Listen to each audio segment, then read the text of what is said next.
Imagina que tienes 16 años y te conviertes en el hombre más poderoso del mundo. No por mérito, no por conquista, no porque hayas hecho nada especial, simplemente porque tu madre lo organizó así.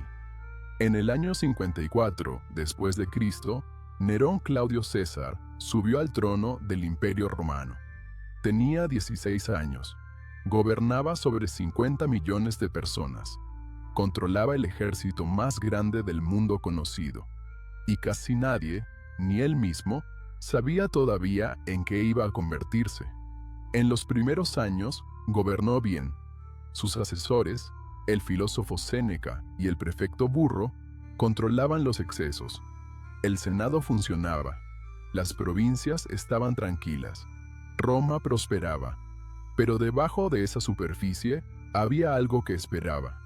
Una personalidad que nunca había aprendido a ser gobernante porque nunca había tenido que ganarse nada.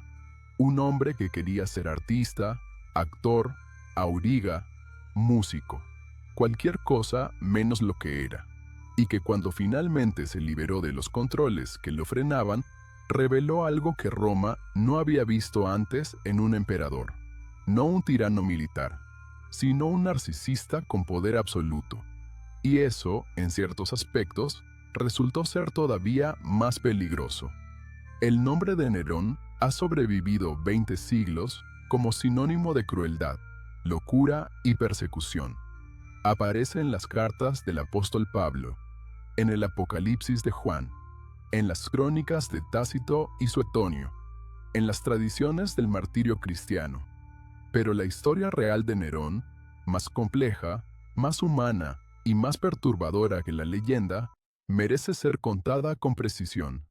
Hoy vamos a recorrerla, desde su infancia, bajo la sombra de su madre Agripina, hasta el incendio de Roma, las persecuciones, la guerra en Judea y el final de un hombre que en sus últimas horas pronunció una de las frases más extrañas que un emperador romano dejó escrita.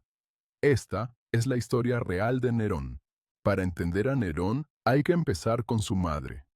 Agripina la Menor era por cualquier medida razonable una de las mujeres más peligrosas de Roma. Era nieta del primer emperador Augusto, hija del general germánico, el héroe más popular del ejército romano, y hermana del emperador Calígula. Creció en un mundo donde el poder era una cuestión de supervivencia física. Vio morir a su padre, vio ejecutar a su madre, vio a su hermano volverse loco con el poder. Y de todo eso aprendió una cosa fundamental. En Roma, si no controlas el poder te destruye. Nerón nació en el año 37, el mismo año en que Calígula subió al trono. Su padre, Gneo Domicio Aenobarbo, era un aristócrata conocido por su crueldad y sus vicios. Murió cuando Nerón tenía 3 años. Agripina fue desterrada por Calígula, y el niño creció durante un tiempo en condiciones precarias, en casa de su tía. Cuando el emperador Claudio, tío de Agripina, subió al poder, ella volvió a Roma con una determinación absoluta. Y en el año 49 se casó con Claudio, su propio tío. En Roma, eso era escandaloso incluso para los estándares de la época. Pero Agripina no se casó por amor, se casó por posición. Consiguió que Claudio adoptara a Nerón como hijo y heredero, desplazando al hijo biológico del emperador, británico. Consiguió que Nerón se comprometiera con Octavia, hija de Claudio. Y cuando Claudio murió en el año 54, probablemente envenenado, posiblemente por ella, Nerón subió al trono con 16 años. Agripina había pasado 20 años construyendo ese momento. Lo que no había calculado era que su hijo, una vez en el trono, no iba a necesitarla tanto como ella creía. Los primeros años del reinado de Nerón son conocidos en la historiografía como el Quinquenio Felice, los 5 años felices.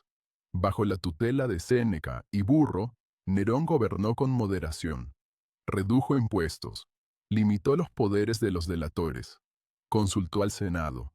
Fue, en apariencia, el príncipe ideal que Roma llevaba décadas esperando.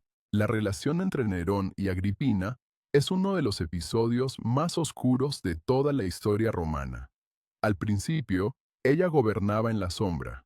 Sus retratos aparecían junto a los de Nerón en las monedas. Era recibida como corregente en audiencias diplomáticas. El poder que había construido durante décadas parecía al fin en sus manos. Pero Nerón fue alejándose de su control, primero por influencia de Séneca y Burro, que no querían una mujer dominando el gobierno. Luego, por su propia voluntad, alimentada por una relación que marcaría los años siguientes. Popea Sabina. Popea era la mujer más ambiciosa de Roma después de Agripina. Inteligente, bella, calculadora. Nerón se enamoró de ella con la intensidad de alguien que nunca había elegido nada en su vida. Tenía una esposa oficial, Octavia, que no amaba. Tenía una madre que controlaba cada movimiento. Y tenía a Popea, que le prometía una vida propia. Agripina se opuso. El choque fue directo y sin disimulo. Lo que ocurrió después sigue siendo uno de los episodios más debatidos de la historia antigua. En el año 59, Nerón ordenó matar a su madre. El primer intento fue un barco diseñado para hundirse. Agripina sobrevivió nadando hasta la orilla. Cuando los enviados de Nerón llegaron a su villa para terminar el trabajo, según cuenta Tácito, Agripina señaló su vientre y dijo algo que ha persistido en la memoria histórica durante 20 siglos. Hiere aquí, en el vientre que engendró a un monstruo. La frase puede ser una construcción literaria de Tácito, pero refleja algo real. La magnitud de lo que Nerón había hecho era tan extrema que ni siquiera sus contemporáneos sabían muy bien cómo procesarlo. Matar a la madre en Roma no era solo un crimen familiar, era un acto que rompía algo fundamental en el orden simbólico de la sociedad. Nerón lo justificó con acusaciones de conspiración. Parte del Senado lo aceptó, parte de Roma lo horrorizó. En la noche del 18 al 19 de julio del año 64, comenzó a arder Roma. El fuego empezó en las tiendas del Circo Máximo, cerca de las colinas del Palatino y el Aventino. Roma era una ciudad de madera, tela y aceite. El fuego se extendió con una velocidad que aterrorizó a sus habitantes. Duró 6 días. Cuando parecía controlado, volvió a estallar en otro punto durante 3 días más. De las 14 regiones en que estaba dividida Roma, 3 quedaron completamente destruidas. 7 más sufrieron daños graves. Solo 4 se salvaron intactas. Fue la mayor catástrofe que Roma había vivido desde que los galos saquearon la ciudad, 5 siglos antes. ¿Y dónde estaba Nerón? Aquí empieza la leyenda. La imagen que ha perdurado durante 20 siglos es la de Nerón tocando su lira mientras Roma ardía, indiferente o incluso satisfecho ante la destrucción. Suetonio la recoge, Casio Dion la elabora, y se ha convertido en una de las imágenes más reconocibles de toda la historia antigua. Pero Tácito, el historiador más riguroso de la época, cuenta algo diferente. Según Tácito, Nerón estaba en Anzio, a unos 50 kilómetros de Roma, cuando empezó el incendio. Al saber la noticia, volvió a la ciudad. Organizó equipos de rescate. Abrió sus propios jardines para los refugiados. Distribuyó comida y recursos de las provincias. Y supervisó personalmente la reconstrucción. ¿Significa eso que Nerón fue un héroe ante el desastre? No necesariamente, pero sí significa que la imagen del emperador indiferente tocando música es probablemente una construcción posterior, parte de la tradición negativa que rodea su figura. Lo que sí hizo Nerón fue aprovechar el espacio que dejó el incendio. En el terreno destruido, construyó la Domus Aurea, la Casa Dorada, un palacio de dimensiones colosales que ocupó el centro de Roma con jardines, lagos artificiales, salas decoradas con oro y marfil, y una estatua de sí mismo de 30 metros de altura. Para Roma, eso fue demasiado. Mientras Roma ardía y los cristianos morían en los jardines de Nerón, a 2000 kilómetros al este, en una provincia difícil y permanentemente tensa, las cosas también se estaban rompiendo. Judea llevaba décadas acumulando una presión que ningún gobernador romano había sabido gestionar bien. Si has visto los vídeos anteriores de este canal, ya conoces los nombres. Herodes el Grande, que construyó el templo y murió odiado por su propio pueblo. Poncio Pilato, que gobernó con una brutalidad que incluso Roma tuvo que frenar. La destrucción del segundo templo. Masada. Todo eso arranca aquí, bajo Nerón. En el año 66, la tensión en Judea explotó. Los detonantes fueron varios. Un conflicto entre la población judía y griega en Cesarea. La confiscación de fondos del templo por parte del gobernador romano Gesio Floro y una serie de provocaciones que encendieron una rebelión que nadie esperaba que fuera tan seria. Los rebeldes judíos expulsaron a la guarnición romana de Jerusalén. Derrotaron a una legión enviada desde Siria. Por un momento, pareció posible lo imposible. Nerón respondió nombrando a Tito Flavio Vespasiano para sofocar la revuelta. Era un general experimentado, metódico, sin el brillo épico de los grandes conquistadores, pero con algo más valioso en ese momento: fiabilidad. Vespasiano comenzó la campaña en Galilea en el año 67. Avanzó sistemáticamente, ciudad tras ciudad. La resistencia judía fue aplastada con una precisión que no dejaba duda sobre el resultado final. Pero entonces, Nerón murió, y Vespasiano pausó la campaña para ver qué pasaba en Roma. Lo que pasó fue el año de los 4 emperadores: Galba, Otón, Vitelio y finalmente el propio Vespasiano, que en el año 69 fue proclamado emperador por sus legiones. Dejó la campaña en manos de su hijo Tito. Tito tomó Jerusalén en el año 70. Destruyó el templo. Y 3 años después, en el año 73, cayó Masada.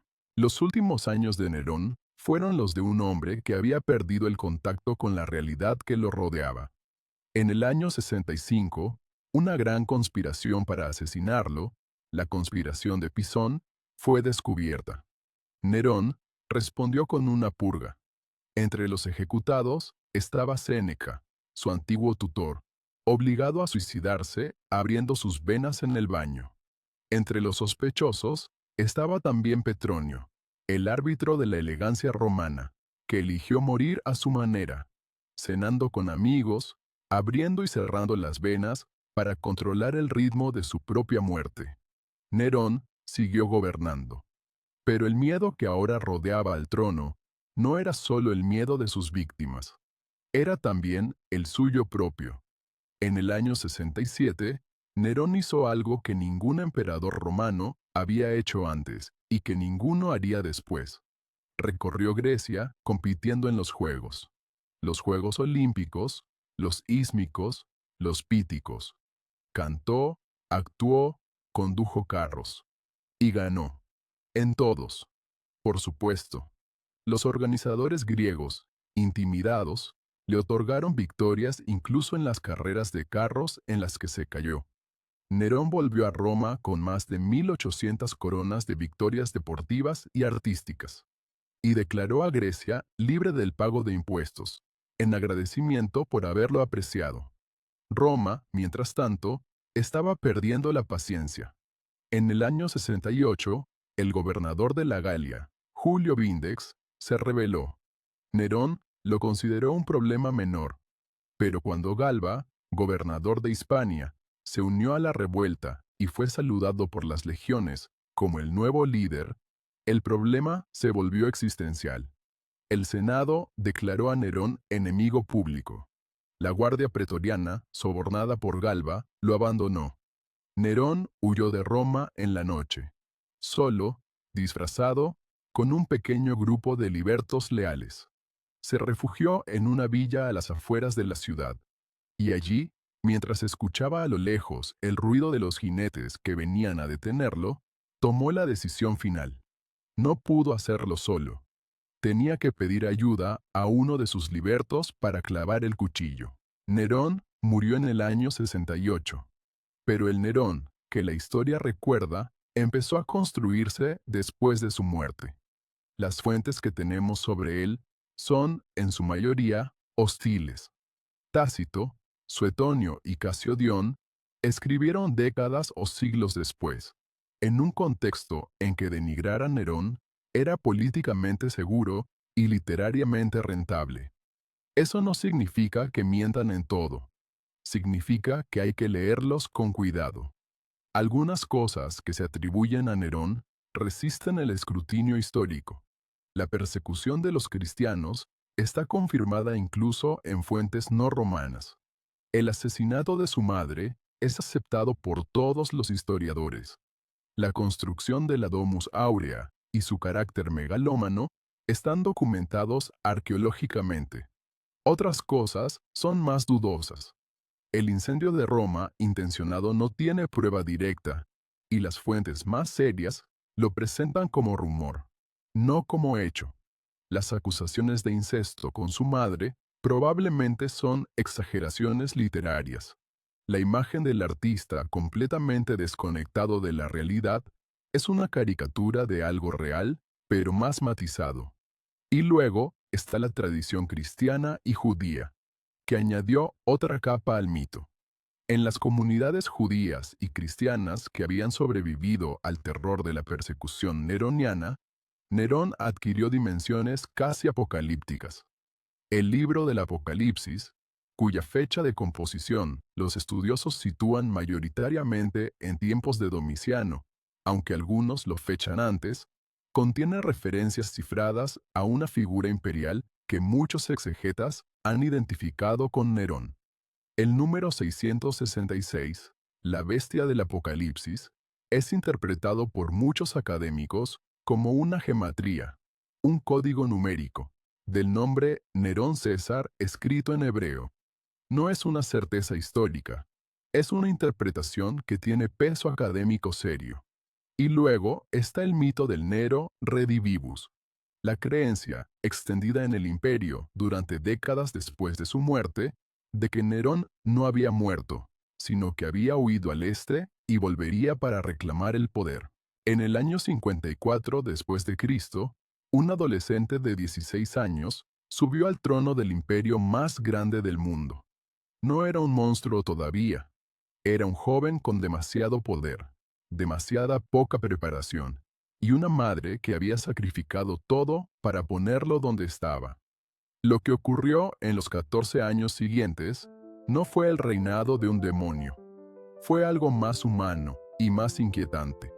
La historia de alguien que nunca aprendió que el poder tiene límites, que las personas a su alrededor tenían valor propio, y que una civilización no es solo el escenario donde un hombre actúa su propia historia. Nerón gobernó mal, mató a personas que no merecían morir, persiguió a los primeros cristianos y, sin saberlo, contribuyó a forjar una religión que sobrevivió a su imperio. Puso en marcha la guerra contra Judea que terminaría con la destrucción del templo y la tragedia de Masada. Y murió a los 30 años, solo, en una villa de las afueras de Roma, sin que nadie quisiera ya salvarle la vida. Su nombre quedó maldito en los registros oficiales. La Domus Aurea fue destruida y enterrada. El lugar donde estaba su estatua colosal fue ocupado por el Coliseo, el anfiteatro que Vespasiano construyó para devolver ese espacio al pueblo.